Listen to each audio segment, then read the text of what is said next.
Everyone, this is शुभचिंतन। आज की इस वीडियो में हम बात करने वाले हैं एक बहुत ही महत्वपूर्ण टॉपिक के बारे में। आप सभी की डेट शीट आ चुकी है और डेट शीट आने के बाद हर एक बच्चे के जहन में ये डर आके बैठ चुका है कि भैया ये डेट शीट आ गई है, अब जो आखिरी के 2 महीने हैं इसमें हम कैसे तैयारी करेंगे, इतना सारा जो हमारा सिलेबस बचा है इसको कैसे कवर करेंगे जिससे कि हम एक बेहतरीन स्कोर लेके आ सके। यही स्ट्रेटेजी आज इस वीडियो में आपको बताने वाला हूं। हर एक सब्जेक्ट का, चाहे आपका केमिस्ट्री हो गई, मैथ्स हो गई, फिजिक्स हो गई, इंग्लिश हो गई, हर एक सब्जेक्ट को किस तरह से आपको देखो बताने वाले 100 लोग बताएंगे ये भी कर लो, ये भी कर लो, ये भी कर लो, ये भी कर लो, ये भी कर लो। इतना टाइम नहीं है ना हमारे पास ये टाइम है कि भाई इस कम टाइम में हम कैसे कम चीजें करके एक बेहतरीन आउटपुट ला सकते हैं। वो स्ट्रेटेजी आज इस वीडियो में मैं आपको बताने वाला हूं। बहुत ही महत्वपूर्ण वीडियो होने वाली है। देखो, सबसे पहली चीज है कि अपने आप पे ट्रस्ट करना है, मेरे पे ट्रस्ट करना है। पिछले 5 सालों से मैं बच्चों को गाइड कर रहा हूं। मैंने ऐसे ऐसे बच्चे देखे हैं जो 60-70%, 80% अपने प्री बोर्ड में लेके आए थे। वो बच्चे स्ट्रेटेजी को फॉलो करके अच्छी तरीके से अपनी 12th क्लास के एग्जाम में 90-95% लेके आते हैं। मैं खुद आखिरी के 1 महीने में पढ़ गए। मैं यार जेई का स्टूडेंट था। जेई के स्टूडेंट क्या होते हैं, 11वीं 12वीं पूरा तो जेई का पढ़ते हैं। आखिरी में जब आपके बोर्ड एग्जाम होने वाले होते हैं उससे 1 महीने पहले कोचिंग कहती है लो भाई छुट्टी ले लो, अब जाके अपनी बोर्ड की तैयारी कर लो। तो वो मात्र 1 महीने में पढ़ के मैथ्स में 95, फिजिक्स में 92, केमिस्ट्री में 85 ये नंबर में लेके आया था। क्या क्या चीजें मैंने फॉलो करी थी, क्या स्ट्रेटेजी मैंने अपनाई थी, क्या टाइम टेबल, क्या रोड मैप मैंने अपनाया था जिससे मैं ये कर पाया, वो इस वीडियो में आपको बताने वाला हूं। ध्यान से सुनते रहना, कॉपी पेन जरूर लेके बैठना। दिमाग में चीजें अगर और रहने लग जाती तो पूरे साल ही नहीं हम पढ़ लेते। तो इसलिए पॉइंट इज कि भाई हमें अभी चीजों को लिखना है, उसको फॉलो करना है और अपने दीवार पे सामने चिपका के उसको रोज रोज रोज रोज करके खत्म करना है। क्या मेरी बात समझ में आ रही है? शुरुआत करते हैं इस शानदार वीडियो की। सबसे पहली चीज हम उठाते हैं इंग्लिश। इंग्लिश एक ऐसा सब्जेक्ट है जिसको मैं ये मानता हूं अभी से ज्यादा फोकस करने की जरूरत नहीं है। क्यों? क्योंकि हम इसको आखिरी में पढ़ के भी कम एफर्ट में एक बेहतरीन नंबर लेके आ सकते हैं। तो कोशिश ये करना, कोई भी टेस्ट वगैरह मत छोड़ो। अभी अगर तुम्हारे स्कूल में टेस्ट हो रहे हैं, प्री बोर्ड हो रहे हैं, उनके लिए जरूर पढ़ के जाना। क्या कि भाई अभी से थोड़ा थोड़ा थोड़ा थोड़ा हमने बीज बोना शुरू कर दिया। आखिरी में मैंने ये देखा है जब इंग्लिश का एग्जाम होता है उसमें आप क्या करो, पहली चीज एक 1 शॉट वीडियो देखो। 1 शॉट वीडियो से क्या होगा, आपको पूरे चैप्टर की समरी पता चल जाएगी। पर ये खाली ये जरूरी नहीं है, इसके अलावा आपको एनसीईआरटी की रीडिंग लगानी जरूरी है। क्यों? क्योंकि बीच बीच में से लाइन में से उठ के सवाल आ जाते हैं। तो 1 शॉट से आइडिया लगा, एनसीईआरटी रीडिंग से आपने लाइन बाय लाइन समझ लिया कि भाई हाँ अच्छा इस चैप्टर की प्योर स्टोरी जो है वो ये है। तीसरी चीज जो आपको करनी है वो है कि एनसीईआरटी का एक एक क्वेश्चन ढंग से कर लेना। एनसीईआरटी में जितने भी क्वेश्चन है वो डायरेक्ट उठ के छप के आ जाते हैं। तो मेरी बात समझ में आ रही है? आखिरी में मैं एक प्रेजेंटेशन वीडियो भी लाऊंगा इंग्लिश की, तो अगर चाहिए हो तो मेरे को बता देना कमेंट सेक्शन में, लेके आ जाऊंगा। उसमें क्या होगा कि आपको मैं अच्छे से बता दूंगा कि अगर आपको खाली समरी भी पता है ना तब भी आप क्वेश्चन के आंसर को कैसे अच्छे से फ्रेम कर सकते हो और बेहतरीन स्कोर ला सकते हो। वो प्रेजेंटेशन में बताऊंगा मैं अच्छे से वीडियो में। मेन चीज क्या है, 1 शॉट वीडियो देख लेना। 1 शॉट के बाद अपनी एनसीईआरटी अच्छे से कर लेना, एनसीईआरटी की रीडिंग अच्छे से कर लेना, उसकी एक्सरसाइज के क्वेश्चंस अच्छे से कर लेना। इसके बाद जैसे ही सिलेबस कंप्लीट हो जाए एटलीस्ट 3 से 4 सैंपल पेपर जरूर लगा के जाना। बच्चों के नंबर कहां कटते हैं? बच्चों के नंबर कटते हैं या तो स्पेलिंग मिस्टेक कर देते हैं जल्दबाजी में, है ना। उसके लिए क्या होगा कि हमें पहले से प्रैक्टिस करनी है। दूसरे कहां नंबर कटते हैं कि वो फॉर्मेट गलत लिख के आ जाते हैं। भाई कोई भी आपका क्या कहते हैं राइटिंग पार्ट में आई चीज, उसमें आपने फॉर्मेट गलत लिख दिया तो उस फॉर्मेट के नंबर कटते हैं। टीचर के पास इतना टाइम नहीं होता कि वो एक एक लाइन को, स्टोरी को समझे ना। वो देखता है अच्छा फॉर्मेट गलत है नंबर काटो, अच्छा स्पेलिंग गलत है नंबर काटो। तो इस चीज का हमें बहुत ख्याल रखना है। ये हमें कहां पे किस चीज से हेल्प मिलेगी? ये हमें हेल्प मिलेगी सैंपल पेपर से। तो आखिरी में सैंपल पेपर्स लगाने बहुत बहुत बहुत ज्यादा जरूरी है। एटलीस्ट 3 से 4 लगा लेना। हर साल मैं बताता हूं, इस साल भी मैं बोल रहा हूं ओसवाल बुक्स AA वाला जो ओसवाल है उसको आप कंसीडर कर सकते हो। इसमें क्या है आपका, मैंने देखा है भाई बाकी जितने भी पब्लिशर्स हैं उनसे अच्छा काम कर रखा है, रेप्यूटेड ब्रांड है। मैंने खुद पर्सनली उनके देख रखे हैं सैंपल पेपर्स, उन्होंने अच्छे बना रखे हैं। चाहे आपकी इंग्लिश की बात होगी, हिंदी की बात होगी, एसएसटी की बात, मैं 10th में पहुंच गया। चाहे आपकी इंग्लिश की बात हो गई, केमिस्ट्री की बात हो गई, फिजिक्स की बात हो गई, ये सारे ही सब्जेक्ट्स के क्या हैं, ये सैंपल पेपर्स प्रोवाइड करते हैं। अगर आपके पास इतना भी नहीं है कि मेरे को हर एक के अलग अलग खरीदने, भैया अब क्या मेरे पास इतना पैसा भी नहीं है अभी कि भाई इतने सारे हम लगा पाए, होता है यार मनी कंस्ट्रेंट्स, मेरे को भी पता है। तो हम क्या कर सकते हैं, इनकी 25 सैंपल पेपर कंबाइंड आते हैं। मतलब एक बुक है जिसमें कि हर एक सब्जेक्ट के इन्होंने 5-5 सैंपल पेपर डाल रखे हैं। तो आप वो बुक ले सकते हो। वो मेरे हिसाब से एक परफेक्ट चीज है इस समय पे लेने के लिए।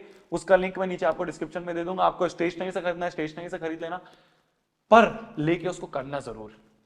क्या मेरी बात समझ में आ रही है? बिना प्रैक्टिस के रणभूमि में जाओगे बहुत दिक्कत होगी। तो वो एक बुक ले सकते हो। 5 बुक भले ही अभी ले लिए बहुत बढ़िया, नहीं लिए तो एक बुक में क्या है सारे सब्जेक्ट के उन्होंने भर दिए।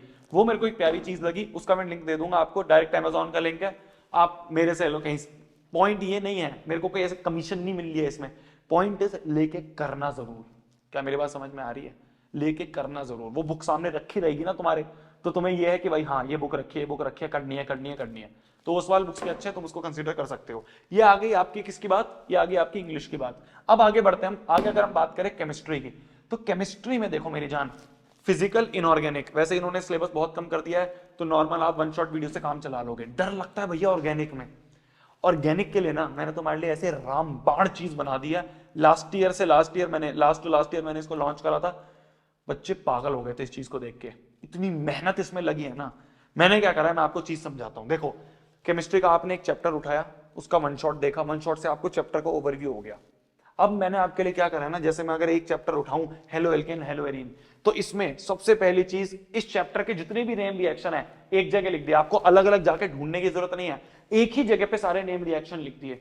फिर इसके बाद अगर मैं बात करूं क्या क्या चीजें होती हैं, नेम रिएक्शन होता है, नेम रिएक्शन के बाद क्या होता है प्रिपरेशंस, जितनी भी प्रिपरेशंस हैं वो सारी एक जगह लिख दी। फिर इसके बाद क्या होता है आपकी chemical properties, physical properties, chemical properties ये उस भाषा में लिखी है जिस भाषा में आप एग्जाम में लिख के आओगे, आपका कोई नंबर नहीं काटेगा। ये बुकिश लैंग्वेज नहीं है, मैंने अपने हाथ से, मेरी राइटिंग है ये, मैंने अपने हाथ से लिखे हैं हर एक चीज को। तो आपकी जितनी भी इस चैप्टर से रिलेटेड केमिकल रिएक्शंस हो गई, फिजिकल प्रॉपर्टीज हो गई, वो सारी चीज, नेम रिएक्शंस हो गए, वो सारी चीज एक ही, फिजिकल प्रॉपर्टीज ये रही, तो एक ही पीडीएफ में। ये भाई साहब आप डाउनलोड कर लेना, प्रिंट करवा लेना, आगे पीछे पेज में 4-5 पन्नों का ये बनेगा। ये रामबाण है। वन शॉट से क्या होगा, वन शॉट से चैप्टर का ओवरव्यू होगा, पर हर एक चीज को एक जगह डिटेल्ड में लिखा हुआ कहां मिलेगा, वो यहां मिलेगा फ्री में। नीचे डिस्क्रिप्शन में मैं लिंक दे दूंगा, डाउनलोड कर सकते हो हर एक चीज को। जैसे सिमिलरली अगर मैं अगले चैप्टर की बात करूं अल्कोहल एनोन, जितने नेम रिएक्शन है एक जगह लिख दिए, नेम रिएक्शन के बाद जितनी प्रिपरेशंस है एक जगह लिख दी, जितनी भी केमिकल रिएक्शंस है एक जगह लिख दी, जितनी भी फिजिकल रिएक्शंस है, फिजिकल प्रॉपर्टीज है, वो सारी एक जगह लिख दी। नीचे आएगी, नीचे जाओ, अच्छा इसमें फिजिकल प्रॉपर्टीज होंगी नहीं। तो ऐसे ही हर एक चैप्टर के मैंने क्या कर दिए, आप डिस्क्रिप्शन में जाओगे, डिस्क्रिप्शन कुछ इस तरह का दिखेगा। तो केमिस्ट्री के आपके हर एक चैप्टर के नोट्स, पहली चीज। दूसरा, खाली यहीं पे बात नहीं खत्म होती है, इसके बाद आपके हर एक चैप्टर के previous year questions, chapter wise previous year question कह रहा हूं, ऐसे नहीं कि प्रीवियस ईयर पेपर दे दिया, नहीं नहीं नहीं नहीं, हर एक चैप्टर के अलग अलग तरीके से। हेलो एल्केन हेलो एरीन्स में पिछले 10 साल में कौन कौन से क्वेश्चंस आए हैं विद सॉल्यूशन मैंने लिख के दिए हैं। ऐसा भाई साहब काफी पब्लिशर्स नहीं दे पाएंगे जिस हिसाब से मैंने मटेरियल लिखा है। वन शॉट से क्या होगा, चैप्टर का ओवरव्यू हो जाएगा। नोट से क्या होगा, चीजें याद हो जाएंगी। प्रीवियस ईयर क्वेश्चन से क्या होगा, आपको पता चलेगा कि एग्जाम में कैसे पूछा जाता है। हो गया ना सेट। ये होती है बेस्ट स्ट्रेटेजी, ये होती है परफेक्ट स्ट्रेटेजी किसी एक चैप्टर को कंप्लीट करने की, किसी एक सब्जेक्ट को कंप्लीट करने की। ये सारी ही चीजें, ठीक है, मैं आपको नीचे डिस्क्रिप्शन में तो हर एक चैप्टर के चैप्टर वाइज दे रखे हैं। चैप्टर वाइज भाई साहब कोई नहीं देगा, इतनी मेहनत लगी थी इसको बनाने में। आपको मैं नीचे डिस्क्रिप्शन में download link, direct PDF download करो ड्राइव से और प्रिंट करवा लो। फिर इसके बाद खाली यहीं तक नहीं, सारी नेम रिएक्शन नोट्स में तो अलग अलग चैप्टर के दे रखे हैं, यहां पे जितनी भी केमिस्ट्री में नेम रिएक्शंस है सारी एक जगह लिख दी, सारी एक जगह लिख दी। हर एक केमिकल रिएक्शन एक जगह लिख दी। अगर आपको ऐसा है कि खाली नेम रिएक्शंस याद करनी है, सारी कितनी भी हैं इस केमिस्ट्री में, एक जगह लिख दी। आपको क्या करना है, कॉमन नेम्स बच्चों को याद नहीं होते हैं, बच्चे भूल जाते हैं, वो कॉमन नेम्स यहां पे एक जगह लिख दिए। जो भी कॉमन नेम्स आपको 12th में काम आएंगे वो सारे एक जगह लिख दिए, याद कर लेना। इसके अलावा बाहर से कुछ कहीं नहीं आएगा। कितनी भी आपकी कन्वर्जन होती हैं, वो कन्वर्जन की एक पेज बना दिया, उस कन्वर्जन के एक पेज को देख के आप याद कर सकते हो। फिर जितने भी डिस्टिंक्शन टेस्ट हैं आपके, टेस्ट में बच्चों को बहुत कंफ्यूज होता है कि भैया क्या डिस्टिंक्शन में कौन सा टेस्ट लगता है, वो सारे टेस्ट एक जगह लिख दिए। केमिस्ट्री का वन स्टॉप सॉल्यूशन मैंने दे दिया है। फिर से बता रहा हूं, ध्यान से सुन लेना, लिख लेना। वन शॉट से चैप्टर का ओवरव्यू, नोट से जितनी भी चीजें घोट के P low. Previous year question से क्या होगा, आपको पता चल जाएगा सीबीएसई कैसे क्वेश्चंस पूछती है। फिर इसके बाद अगर मान लो आपको आज मन करा कि भाई मेरे को नेम रिएक्शन सारी रिवाइज करनी है, तो नेम रिएक्शन की आपकी जितनी भी हैं वो सारी नेम रिएक्शन एक पीडीएफ में दे दी, याद कर लो। आपको टेस्ट याद करने हैं, एक जगह याद हो जाओ। आपको ये लग रहा है कॉमन नेम्स याद नहीं है, भैया वो सामने से पूछ ले कि ये कॉमन नेम किसका, या फिर क्वेश्चन में खाली कॉमन नेम लिख दे, फॉर्मूला लिख के, तो कॉमन नेम के लिए मैंने सारे एक जगह आपके बना दिए। क्या स्ट्रक्चर है, क्या कॉमन नेम है, क्या यूपीएससी नेम है, लिख दिए। ये वो चीजें हैं जिनको लास्ट ईयर बच्चों ने यूज करके 95 फोड़ा था, और तू भी फोड़ के आएगा। क्या मेरी बात समझ में आ रही है? ये एक एक चीज को ना ध्यान से सुन लियो, फोड़ के आएगा, ये मेरी गारंटी है। काम तुझे करना, रगड़ना तुझे है, लड़ना तुझे है, पर तू फोड़ के आएगा। ये सारी वो चीजें मैं तेरे को दे रहा हूं, ठीक है? गोल्ड माइन है ये, गोल्ड माइन। तो ये सारी चीजें ऐसे डिस्क्रिप्शन में तुम्हें मिल जाएंगी, हर एक चीज। डायरेक्ट ड्राइव का लिंक है, डाउनलोड कर लेना। ठीक है, सैंपल पेपर, फिर उसके बाद आगे आपके सैंपल पेपर्स वापस से केमिस्ट्री के, तो केमिस्ट्री के वो 25 कंबाइन वाली सैंपल पेपर ले लो, उसमें जो केमिस्ट्री के 4-5 सैंपल पेपर है वो आपने कर लेना, उसका भी अमेजॉन लिंक में ऐसे आपको डायरेक्ट दे दूंगा, आप ले सकते हो। इसके बाद अगर मैं बात करूं आपकी नेक्स्ट चीज जो हम बात करेंगे वो है आपकी मैथ्स। मैथ्स में क्या चीज है ना मेरी जान, दो तरह के बच्चे हैं। देखो, ऐसे बच्चे जो आपके मान लो जेई की तैयारी कर रहे हैं, तो जो जेई के बच्चे तैयारी कर रहे हैं, मैं दोनों की बात करूंगा, ऐसे बच्चे जो स्कूल के खाली पढ़ाई कर रहे हैं, अभी तक ज्यादा सिलेबस नहीं है उनकी, और जेई की, ध्यान से सुनना।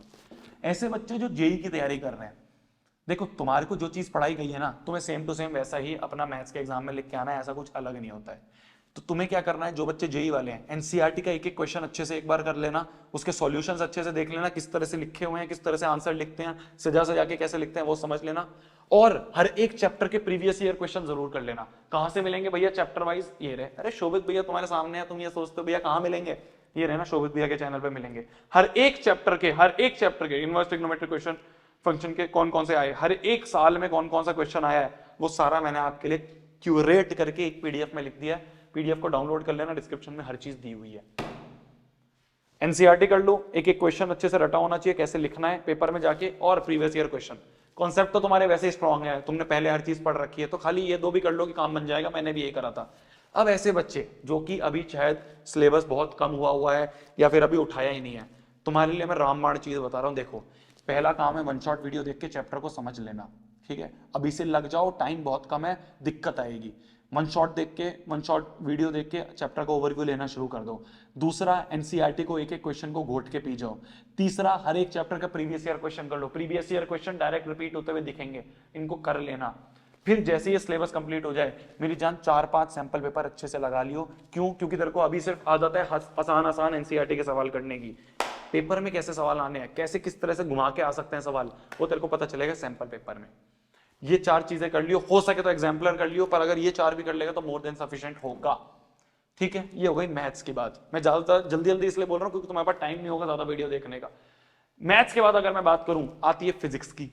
फिजिक्स में सबसे ज्यादा किस चीज में डर लगता है? डेरिवेशंस में। डेरिवेशंस में इसलिए डर लगता है क्योंकि मास्टर पता नहीं कौन सी भाषा लिखवाता है कॉपी में, आपकी जो स्कूल की एनसीईआरटी है उसमें पता नहीं कौन सी भाषा लिखी हुई है। ये आ गई आसान भाषा। इस आसान भाषा में तुम्हें ऐसे ऐसे हर एक डेरिवेशन का मैंने खुद अपनी भाषा में लिखा हुआ है इसे। ये डेरिवेशन शीट जो है ये तुम्हारे लिए गोल्ड माइन है। मैं फिर बोल रहा हूँ, लास्ट ईयर इतने बच्चों ने वायरल गई थी ये डेरिवेशन की जो पीडीएफ है। तो इस पीडीएफ को डाउनलोड कर लेना, अपने स्कूल में ग्रुप्स में दिखेंगी तुम्हें कि हाँ यार लोग शेयर कर रहे हैं। अपने हाथ से मैंने, बुकिश लैंग्वेज नहीं है, वो लैंग्वेज है जो तुम एग्जाम में लिख के आओगे आसान तरीके से। तुम्हें अगर डेरिवेशन समझ में भी नहीं आती ना, ये पीडीएफ प्रिंट करवा लेना। पीडीएफ प्रिंट करवा के हर एक चीज को मैंने अच्छे से लिखा है, तुम्हें हर एक चीज समझ में आएगी। तो डेरिवेशन का जो डर होता है यहां से हट गया। क्वेश्चंस के लिए एनसीईआरटी के एग्जांपल जरूर करके जाना, एनसीईआरटी की बैक एक्सरसाइज जरूर अच्छे से लगा लेना। डायरेक्ट उठ के सवाल दिखते हैं फिजिक्स के एग्जाम में। फिजिक्स का एग्जाम इसलिए मुश्किल लगता है बच्चों को, क्यों? क्योंकि पहले तो डेरिवेशन क्लियर नहीं करते हैं, याद नहीं करते हैं, वो यहां से याद कर लेना। दूसरी चीज, थ्योरी अच्छे से नहीं पढ़ते हैं। वन शॉट वीडियो अच्छे से देख के उनके नोट्स अपने हाथ से लिखना, अपने हाथ से अपनी भाषा में बनाना। और जितने भी एनसीईआरटी के बैक एक्सरसाइज के क्वेश्चन हैं और जितने भी आपके एग्जांपल्स हैं, इनको जरूर करना, इनको मत इग्नोर करना मेरी जान। हम क्या सोचते हैं 100 और चीजें कर लेंगे, एनसीईआरटी नहीं करेंगे। एग्जाम में एनसीईआरटी का उठ के सवाल आ जाता है, हम सोचते हैं ये क्या हो गया। तो इसलिए एनसीईआरटी को सबसे पहले फोकस रखना। एक एक क्वेश्चन फिजिक्स का हो जाना चाहिए, समझ में आना चाहिए। क्या मेरे बात समझ में आई? प्रीवियस ईयर क्वेश्चन से आपको पता चल जाएगा किस तरह के क्वेश्चंस पूछे गए। मैं कह रहा हूं ना, मटेरियल्स की कमी नहीं है, मटेरियल तो इतनी मेहनत कर करके बना रखा है। अगर तेरे अंदर जज्बा है, अगर तेरे अंदर वो जोश है, वो मोटिवेशन है कि कोई बात नहीं यार, पूरे साल नहीं करा, घंटा बच चुका है, डेट शीट सीबीएसई ने निकाल दी है, अब रगड़ना शुरू कर दूंगा, तो तेरे को कोई नहीं रोक सकता। हर एक चीज मैंने दे रखी है, हर एक चीज दे रखी है। बस इसके अलावा एक चीज बोलता हूं, सैंपल पेपर जो मैं खुद नहीं बना सकता, उसके लिए बहुत रिसर्च की जरूरत होती है, वो तुम बाहर से ले सकते हो उस सवाल के। इसके अलावा हर चीज मैंने दे रखी है, हर चीज, हर एक चीज का मैं, ये चैप्टर वाइज है। मैं फिर बोल रहा हूं, लोग क्या देंगे? लोग तुम्हें देंगे प्रीवियस ईयर क्वेश्चन पेपर्स, लो ले लो। मैंने क्या दे रखा है तुम्हें? Chapter wise previous year question paper, कोई नहीं देता। ये सारी की सारी चीजें तुम्हारी एक डिस्क्रिप्शन में मैंने डाल दी है। डिस्क्रिप्शन में जाओगे, हर एक चीज दिखेंगी। Sample paper direct Amazon link है, मेरा कोई लिंक नहीं है, डायरेक्ट अमेजॉन का लिंक है। लेना यहां से ले लेना, स्टेशनरी से लेना, स्टेशनरी से ले लेना। फिर केमिस्ट्री का सारा मटेरियल, फिजिक्स का सारा मटेरियल, मैथ्स का सारा मटेरियल, ये सारी चीजें तुम्हें फ्री में मिल रही हैं। वैल्यू करना इसकी और फोड़ के आना बोर्ड का एग्जाम। क्या मेरी बात समझ में आ रही है? मेरी तरफ से कोई और चीज चाहिए हो, बहुत कम वीडियोस लाता हूँ क्लास 11-12 के चैनल पे वैसे भी। क्यों? क्योंकि मुझे को पता है आखिरी के टाइम पे ही हर एक बच्चा सीरियस हो पाएगा। बाकी कोई किसी चीज की तैयारी कर रहा है, कोई किसी और कॉम्पिटेटिव एग्जाम की तैयारी कर रहा है, कोई किसी चीज की, पर अब बोर्ड एग्जाम में सब बच्चों का एकदम फोकस क्या है? बोर्ड एग्जाम है। उसकी गारंटी शोध भी आने ली है, बोर्ड क्या हो गया। तब तक के लिए भाई पढ़ना है, फोड़ना है, कहर मचा देना, आग लगा देनी है। ये सारी चीज डाउनलोड कर लो, बुक मंगवा लो, सामने रख लेना। बुक सामने रखी रहेगी तो मोटिवेशन रहेगा कि हाँ यार पढ़ना है, पढ़ना है, पढ़ना है, इसे सॉल्व करना है, फोड़ के आना है। Bye bye, good night, take care, मिलते हैं अगली वीडियो में। बाय। क्या क्या चीज चाहिए नीचे कमेंट सेक्शन में बताओ, इसके अलावा भी कुछ चाहिए? शोभित भैया 24 घंटे साथ तुम्हारे साथ खड़े हैं। बाय, जाओ पढ़ लो, चलो बंद कर दो यूट्यूब, पढ़ लो, बाय।